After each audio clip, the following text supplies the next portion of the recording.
Give me that, give me that, give me that. Hold it down, hold it down, hold it down. Run it back, run it back, run it back.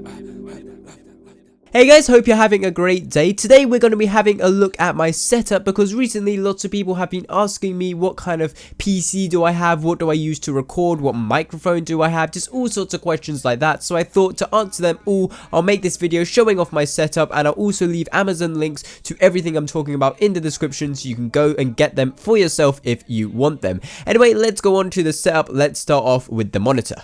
That's that shit. So for my monitor, I have the Bungee XL2411T. Now that is quite a mouthful, but it is a 1080p monitor, 144Hz, and it has a 1 millisecond response time. Pretty much everything you'd want in a gaming monitor. Unfortunately, this model has been discontinued. However, you can get the 2411Z, which is basically the exact same monitor, only I think it does colors a little bit better, so that's a bonus for you. Altogether, this monitor can cost £250. However, I'm sure you can find a deal on it somewhere, or you can probably go onto eBay, get a second-hand one, which will probably be just as good, and it would be really nice to have. Definitely recommend this monitor if you want to get a really nice gaming monitor to play on.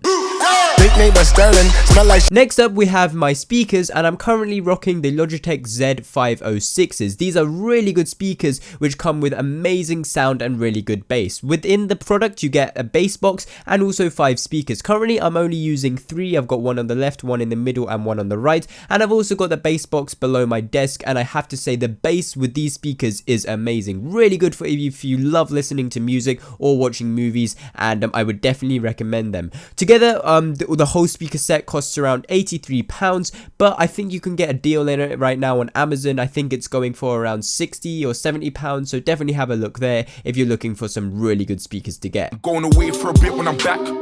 Moving on, we have my mouse mat, and I'm currently using the Rocket Tato mid-size, and the size itself is decent. It's big enough, mate, don't you worry about that. And for the material, it's a really nice soft fabric-y material which allows the mouse to just glide over it. Also, it's really easy to wash. If you have like shampoo or something, you can just give it a wash, and I've had this mouse mat for around 2 years. I've washed it twice, and still today it works perfectly. The only thing is the corners of the mouse mat kind of are peeling off, but I don't go to the corners all that much, so it isn't that bad. This mouse mat costs around £18, so it's a pretty good deal. However, I do believe there are other mouse mats out there which are just as good, which you can get for a much cheaper price. Sticking with the mouse stuff, we have my mouse bungee. I'm using the Rocket Apuri right now, and it's really good. It just holds up your mouse wire, so your mouse wire doesn't really get in the way. And because I have a smallish desk, this is good because it allows me to have stuff on the desk and not let my mouse wire get caught on them. Also, it comes with blue lights which look really good on my desk, especially at night, and it also has 4 USB slots which are great for charging my phone or connecting my SD card to my PC with an adapter. Together, this whole set comes for around £20, and it's really good. I would definitely recommend getting a mouse bungee if you don't have one already.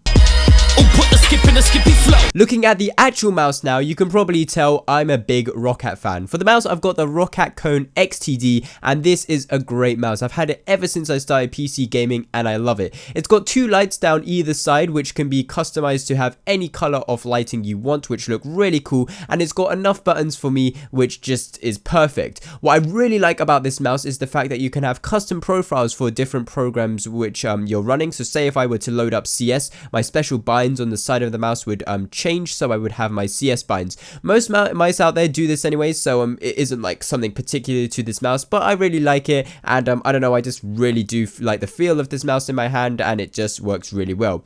This mouse costs around £80. However, again, I think on Amazon you can probably get it for a bit cheaper. I think there's an offer going on for it, so definitely have a look if you're looking for a new mouse to get. Getting head while at my desk to ship my. Now onto the keyboard. I'm rocking the Corsair K65, which is just a standard mechanical numpad-less keyboard.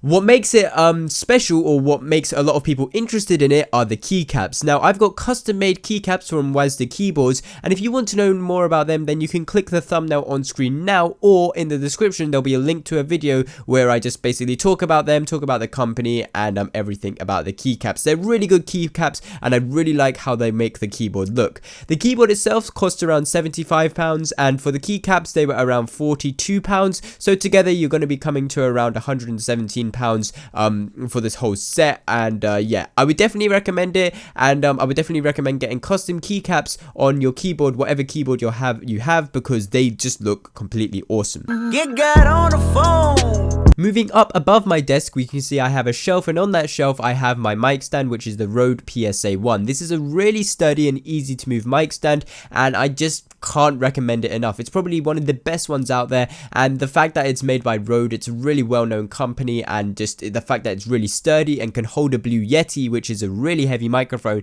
just makes me recommend it to anyone looking for a mic stand. A mic stand is great because it frees up room of having your mic on your desk, and also it means that you can move your mic into different positions. Say if you wanted to get into different positions for recording, I don't know what you may be wanting to do, but a mic stand just gives you the flexibility to do the things, and I just definitely recommend getting one. The mic stand itself, which I'm using, costs around £80, which is really expensive, but for what you get, I definitely think it's worth it. For my microphone and what I'm actually using to record the audio for this video, I'm rocking the Blue Yeti, as I said before. This is an amazing microphone which I've had for around 3 years, and it hasn't failed me yet. The sound quality is great, and it's pretty much the go-to microphone for all YouTubers out there, or all gaming YouTubers out there. I guess other YouTubers use other sorts of things. The only downside to this mic is the fact that it is huge, and sometimes can take up a lot of room depending on the size of your desk. Luckily for me, I have enough room for it, so I'm able to use it, and I wouldn't switch it out for any other mic at the moment. I think there is like some Rode mics out there and stuff which are possibly better, but I just love the whole ease of use with the Yeti, and I really do like to use it. I've also got a little £5 pop filter with it, which just stops the harshness of the pop sounds, and altogether the both of them come to around £105, and it's a really good deal.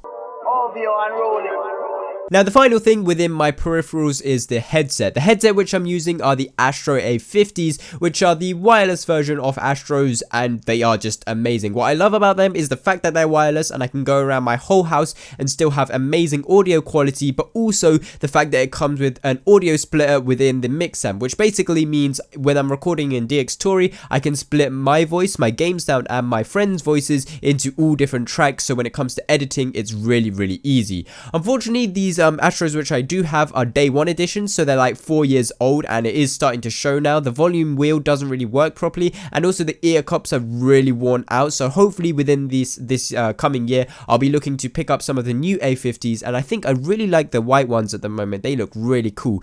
The headset itself costs around £250, which is affordable, I think, for what you're getting. However, as I said, with pretty much everything else I've got in my peripherals, you can probably find cheaper alternatives elsewhere. So overall, within like everything in my peripherals, for what I have, it comes to around £1,000, which is a lot. But remember, these are the retail prices which I'm going off, and you can probably get them cheaper or go for alternatives elsewhere which will be cheaper. And also, you can't forget that you can get everything I'm talking about second hand, which will pretty much all the time be cheaper. But I don't ever want to let you go. And now we have the big boy, the PC.